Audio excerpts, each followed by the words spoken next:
विजय तिलक, विजय तिलक, विजय तिलक, विजय तिलक, विजय तिलक, विजय तिलक, विजय तिलक, विजय तिलक, जनता का सुलगता साक्ष विजय तिलक, मांग रही अपना हक विजय तिलक, जवाब हर सवाल का विजय तिलक, हिसाब 5 साल का विजय तिलक, फैसले का समय चक्र वोट के लिए शपथ, जंग का ऐलान है, जीत का पैगाम है।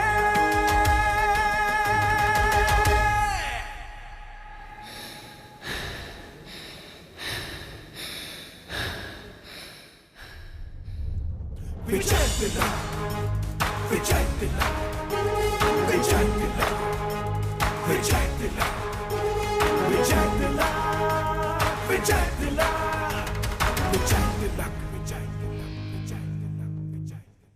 विजय तिलक, विजय। यूपी उत्तराखंड चुनाव से जुड़ी हर बड़ी खबर देखिए विजय तिलक सिर्फ एबीपी गंगा पर। नमस्कार, मैं हूं आपके साथ गुंजन दीक्षित और आप देख रहे हैं रणभूमि लाइव। सुबह 7 बजे से हर एक तस्वीर चुनाव प्रचार की हम आपको दिखा रहे हैं, क्योंकि दूसरे चरण के चुनाव प्रचार को खत्म होने में सिर्फ 4 घंटे 29 मिनट सिर्फ बचे हुए हैं। इस घड़ी पर भी जरा अपनी नजरें घुमा लीजिए और समझ लीजिए कि अब इन नेताओं के पास सिर्फ 4 घंटे 29 मिनट 10 सेकंड और धीरे धीरे सेकंड्स कम होते हुए नजर आ रहे हैं। सिर्फ इतना ही वक्त बचा है, क्योंकि उसके बाद पूरी तरीके से जो गेंद है जनता के पाले में चली जाएगी। 9 जिले की 55 सीटें उत्तर प्रदेश की और उत्तराखंड की सभी 70 सीटों पर चुनाव होना है, जिसके लिए चुनाव प्रचार का आज आखिरी दिन है। अपना पूरा दमखम लगाते हुए सभी राजनीतिक पार्टियां नजर आ रही हैं। चलिए, खटीमा में सीएम पुष्कर सिंह धामी ने एक बड़ा बयान भी दिया है, उसके बारे में भी बात कर लेते हैं। चुनाव से पहले सीएम पुष्कर सिंह धामी ने कहा कि उत्तराखंड में भाजपा की सरकार बनने पर यूनिफॉर्म सिविल कोड का ड्राफ्ट तैयार किया जाएगा। सीएम ने कहा कि विवाह, तलाक, जमीन जायदाद और उत्तराधिकारी जैसे विषयों पर सभी नागरिकों के लिए समान कानून हो, चाहे वो किसी भी धर्म में विश्वास रखते हो। उन्होंने कहा कि नई भाजपा सरकार के शपथ ग्रहण के तुरंत बाद न्यायविदों, सेवानिवृत्त जनों, समाज के प्रबुद्ध जनों और अन्य लोगों की एक कमेटी इसके लिए गठित की जाएगी। नई बीजेपी सरकार अपने शपथ ग्रहण के तुरंत बाद न्यायविदों, सेवानिवृत्त जनों, समाज के प्रबुद्ध जनों और अन्य स्टेक होल्डर्स की एक कमेटी गठित करेगी, जो कि उत्तराखंड राज्य के लिए यूनिफॉर्म सिविल कोड का ड्राफ्ट तैयार करेगी। ये यूनिफॉर्म सिविल कोड संविधान निर्माताओं के सपनों को पूरा करने की दिशा में भी एक कदम होगा और संविधान की भावना को मूर्त रूप देगा। ये भारतीय संविधान के आर्टिकल 44 की दिशा में भी एक प्रभावी कदम होगा, जो देश के सभी नागरिकों के लिए समान नागरिक संहिता की संकल्पना प्रस्तुत करता है। सर्वोच्च न्यायालय ने भी समय समय पर इसे लागू करने पर जोर ही नहीं दिया, बल्कि कई बार इस दिशा में कदम नहीं उठाने के लिए नाराजगी भी व्यक्त की है।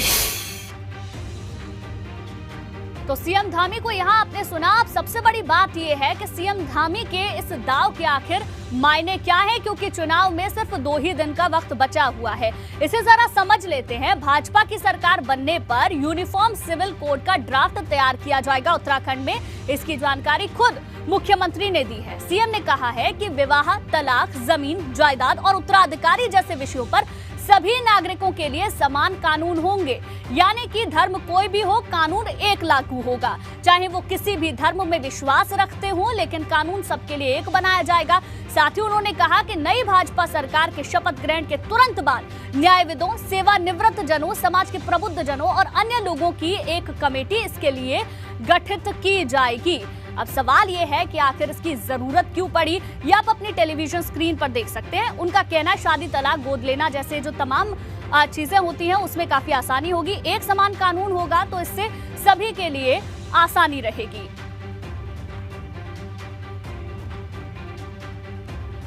और वहीं अब ये बयान आने के बाद भाजपा संगठन के महामंत्री बीएल संतोष ने एक ट्वीट किया है, जिसमें उन्होंने लिखा है कि उत्तराखंड में यूसीसी को जल्द से जल्द लागू करने से राज्य में सभी के लिए समान अधिकारों को बढ़ावा मिलेगा। ये सामाजिक सद्भाव को बढ़ाएगा, साथ ही लैंगिक न्याय को बढ़ावा भी देगा, महिला सशक्तिकरण को मजबूत करेगा, राज्य की सांस्कृतिक आध्यात्मिक पहचान और पर्यावरण की रक्षा में मदद करें। मुख्यमंत्री ये उन्होंने ट्वीट किया है। इसके अलावा और भी कई बयान आ चुके हैं अब इस पर।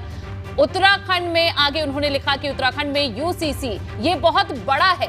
नई भाजपा सरकार राज्य में समान नागरिक संहिता का मसौदा तैयार करने के लिए एक समिति बनाएगी। ये यूसीसी सभी लोगों के लिए विवाह, तलाक, भूमि, संपत्ति और विरासत के संबंध में समान कानून प्रदान करेगी, चाहे वे किसी भी तरह के हों। उनका विश्वास।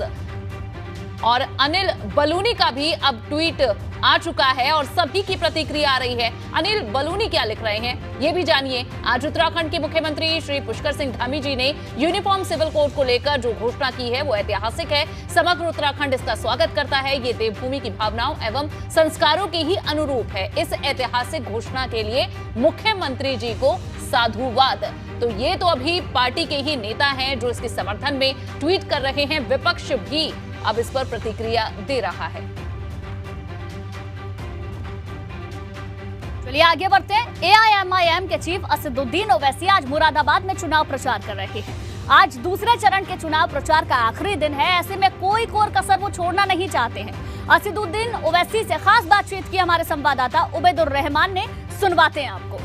उत्तर प्रदेश में दूसरे चरण के मतदान के लिए आज चुनाव प्रचार बंद हो जाएगा। मुरादाबाद में भी 14 फरवरी को मतदान होना है। यहाँ पर आज आखिरी दिन का चुनाव प्रचार चल रहा है और एमआईएम के प्रमुख जो हैं असदुद्दीन ओवैसी साहब लगातार दिन रात प्रचार में लगे हुए हैं। आज भी उनकी जनसभाएं हैं संभल में और मुरादाबाद में। सर, किस तरह का आपको जो जनता का प्यार है या आवाम की जो मोहब्बतें हैं वो मिल रही हैं उत्तर प्रदेश में? नहीं, अल्हम्दुलिल्लाह मैं तो उनका शुक्रगुजार हूँ, एहसानमंद हूँ और मैं तो ज़िंदगी भर का उनका मखरूज़ हो चुका हूँ कि इतनी मोहब्बतों से मुझे नवाजा जा रहा है। तो यकीनन ये हमारी पार्टी की एक मजबूती की निशानी भी है, क्योंकि जब लोग अपने दिल से चाहते हैं और ख़ास तौर से महिलाओं में, जब हम पैदल दौरा कर रहे थे किठौर में, मेरठ में, सवाल ख़ास में, तो जो उन्होंने हमको अपनी मोहब्बत से नवाजा वो मेरे लिए एक बहुत बड़ी कीमती चीज़ है।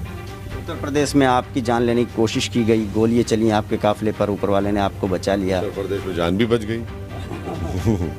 गोली नहीं, जालिम लोग तो गोली चलाए, मगर अल्हम्दुलिल्लाह दुआएं थी और अल्लाह ने उस वक्त तय नहीं किया था। तो अल्हम्दुलिल्लाह हम तमाम ना सिर्फ में बल्कि हमारे पूरे साथी उनको कुछ भी नहीं हुआ अल्हम्दुलिल्लाह। सर, उत्तराखंड के जो मुख्यमंत्री हैं पुष्कर धामी, उन्होंने आज प्रेस कॉन्फ्रेंस करके ऐलान कर दिया कि अगली सरकार बनने पर भाजपा की उत्तराखंड के लिए कॉमन सिविल कोड होगा, कोई किसी धर्म जाति का हो, सबके लिए एक समान कानून होगा। क्या कहना चाहेंगे?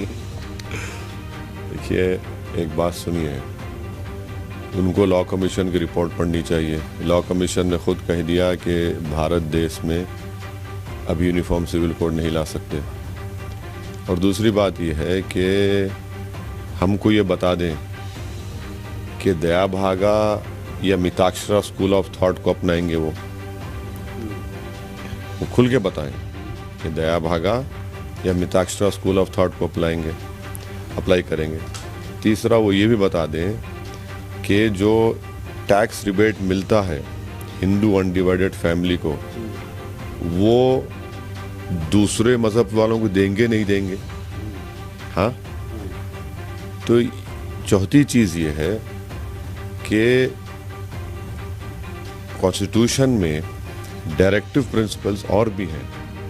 एक ये है कि शराब पर पाबंदी पूरी, एक ये है कि पूरी दौलत भारत में सबको इक्वल दिया जाए। आप इस पर गौर नहीं कर रहे हैं, आप इस पर गौर कर रहे हैं।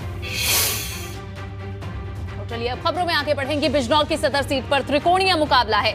बिजनौर में भी दूसरे चरण में वोट डाले जाने हैं। 2017 में भाजपा को इस सीट से हार का सामना करना पड़ा। आज प्रचार का आखिरी दिन है, ऐसे में बसपा प्रत्याशी रुचि वेरा प्रचार के लिए निकली हुई हैं और लोगों से अपने पक्ष में वोट डालने की अपील कर रही हैं। एबीपी गंगा के संवाददाता शक्ति सिंह ने उनसे खास बातचीत की है। हम इस समय मौजूद हैं बिजनौर की शहर सीट पर, जहां पर इस समय अगर मौजूदा विधायक की बात की जाए तो मौजूदा विधायक है बीजेपी की सुची चौधरी, और वहीं उनके सामने अगर बीएसपी की कैंडिडेट हैं रुचि वीरा। मैम, क्या समर्थन मिल रहा है? देखिए, अपार समर्थन मिल रहा है, जो सर्व समाज का वोट मिल रहा है। बहन कुमारी मायावती जी का इस विधानसभा में बहुत भारी तादाद में वोट है और आज उनका वोटर बहुत जोश में, बहुत उत्साह में है। भारी तादाद में मुझे दलित समाज का वोट मिल रहा है और बाकी मुस्लिम और जो तमाम हिंदू बिरादरियां हैं, कश्यप हों, सैनी हों, बनिए हों, ब्राह्मण हों, रवे हों, गुजर हों, हर बिरादरी का, पंडित हों, हर बिरादरी का वोट मेरे साथ आज मुझे वोट दे रहा है। इसलिए कि मेरे जो थोड़ा सा 2 साल का मुझे विधायक के रूप में काम करने का मौका मिला, तो मैंने रिकॉर्ड काम विकास कराने का यहाँ पे काम किया है और हर एक के सुख दुख में शामिल रहने का काम किया है। तो इस बार लोग बीजेपी की सरकार से तंग आ चुके हैं। वो खाली हिंदू मुस्लिम की बात करते हैं, विकास की बात नहीं करते, विकास नहीं करते, बातें तो करते हैं लेकिन धरातल पे काम नहीं करते हैं। तो इस बार बिजनौर के लोग जाति धर्म से ऊपर उठ के, पार्टियों से भी ऊपर उठ के विकास के लिए और बहन कुमारी मायावती जी को 5वीं बार मुख्यमंत्री बनाने के लिए हर बिरादरी का वोट, क्योंकि हमारी जो पार्टी है वो सर्व समाज को सम्मान देने का काम करती है। वहीं संभल में आज चुनाव प्रचार का आखिरी दिन है। ऐसे में यहां सभी प्रत्याशी अपने पक्ष में माहौल बनाने की कोशिश में हैं। गठबंधन प्रत्याशी विमलेश कुमारी भी प्रचार कर रही हैं। देखिए विमलेश कुमारी से हमारी एक्सक्लूसिव बातचीत। आज दूसरे चरण के प्रचार का आखिरी दिन है और इस वक्त हम संभल के चंदौली विधानसभा में मौजूद हैं, जहां हमारे साथ गठबंधन की प्रत्याशी विमलेश कुमारी जी मौजूद हैं। विमलेश जी, ये बताइए कि आप जनता के बीच में जा रही हैं, जनता से बात कर रही हैं, कौन से ऐसे मुद्दे हैं जिन्हें लेकर के आप जनता के बीच में जा रही हैं? मुद्दों की बात की जाए तो मुद्दे ही मुद्दे हैं और इन 5 सालों में जो सत्ता पक्ष है उन्होंने लोगों के साथ कोई ऐसा कार्य किया ही नहीं जो ये कह सके कि इस सरकार में कुछ लाभ हुआ है। जनता महंगाई से भी परेशान है, जनता बेरोजगारी से परेशान है, जनता हमारे ग्रामीण क्षेत्रों में जो छोटे छोटे विकास होते हैं उनसे भी बहुत परेशान है, जनता उनके झूठे वादों से परेशान है। आप गली कूचे में, आप चूँकि आपके पास माइक आईडी है, आप जाकर लगा के देखिए और लोगों से बात करिए। आप किसी भी वर्ग में, किसी भी धर्म के लोगों के बीच में अगर जाएंगे तो कोई व्यक्ति भी ये नहीं कहेंगे कि सत्ता में कोई भी कार्य छोटे से लेकर बड़ा तक जो भी योजनाएं हमारी नीति आयोग के द्वारा यहाँ पर लागू की गई है, सरकार के द्वारा लागू की गई, किसी का भी धरातल पर लाभ हमारे ग्रामीण लोगों को नहीं मिला है। और आज वो आक्रोश उनका ये गुस्से के रूप में नहीं फूट रहा है, ये उनकी ज़रूरत है। क्योंकि जब हम लोग वोट देते हैं और जिनको सत्ता में लाते हैं बना करके, और जब हमारे हित की बात आती है, जब हमारे अधिकारों की बात आती है, तब हमारे अधिकारों को और हित से वंचित कर दिया जाता है। पूरा क्षेत्र तो संभल से लेकर तमाम जिलों में ऐसा ही माहौल है और हर एक पल की, हर एक तस्वीर, हर एक प्रचार की फोटो आप तक एबीपी गंगा लगातार पहुंचाता रहेगा। रणभूमि लाइव लगातार जारी रहेगा। यूपी विधानसभा चुनाव के दूसरे चरण के प्रचार का आज आखिरी दिन है, जिसका काउंटडाउन आप यहां पर भी देख सकते हैं। बिजनौर विधानसभा सीट पर कड़ा मुकाबला है। भाजपा प्रत्याशी सुची चौधरी और बसपा की रुचि वीरा के सामने सपा आरएलडी गठबंधन के नीरज चौधरी मैदान में हैं, जो लोगों से घर घर जाकर वोट की अपील कर रहे हैं। एबीपी गंगा संवाददाता शक्ति सिंह ने नीरज चौधरी से खास बातचीत की, सुनिए।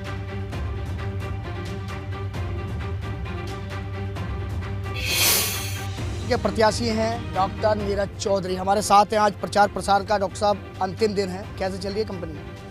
कैंपेनिंग बहुत अच्छी चल रही है। बहुत बड़ा जन सैलाब गठबंधन के साथ है। हिंदू मुसलमान एकता का बहुत बड़ा जन सैलाब हमारे विधानसभा क्षेत्र में और समस्त पश्चिमी उत्तर प्रदेश में उमड़ा हुआ है और इसके लिए मैं धन्यवाद देता हूं माननीय अखिलेश यादव जी और जयंत चौधरी जी को कि उन्होंने गठबंधन किया। ये दो भाइयों का गठबंधन, ये जमीनी धरातल पे भी ये गठबंधन बहुत अच्छा, बहुत मजबूती से चल रहा है। सब जनता के बीच किन मुद्दों के साथ जा रहे हैं आप चुनाव में? अगर मुद्दों की बात की जाए तो, और आपके शहर की बात की जाए तो यहाँ पर किस सुविधा से की कमी रह गई? मतलब यहाँ पर अगर बात की जाए तो सुविधाओं के देखते हुए सामाजिक मुद्दे हैं, भाईचारा, इंसानियत। चलिए सीधे अब आपको सहारनपुर लिए चलते हैं। भाजपा सांसद सतपाल सिंह वहां पर प्रचार कर रहे हैं।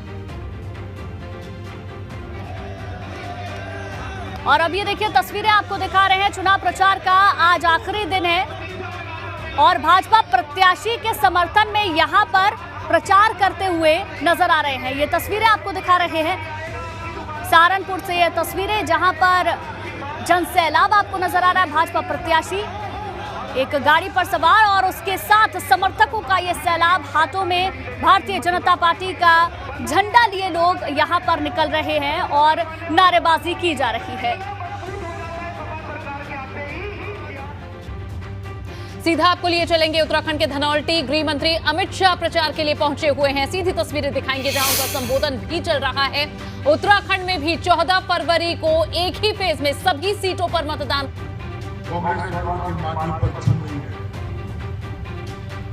आपने मोदी जी को प्रधानमंत्री बनाया, 5 की 5 सीटें नरेंद्र मोदी जी की झोली में डाल दिया और मोदी जी प्रधानमंत्री बनने के बाद ही 2015 में उन्होंने 1 रैंक 1 पेंशन का कानून लाकर सेना के अनेक जवानों के घर में, जहां 14 तारीख के लिए चुनाव प्रचार चल रहा है और कुछ ही समय बचा है, आज चुनाव प्रचार खत्म भी हो जाएगा उत्तराखंड में।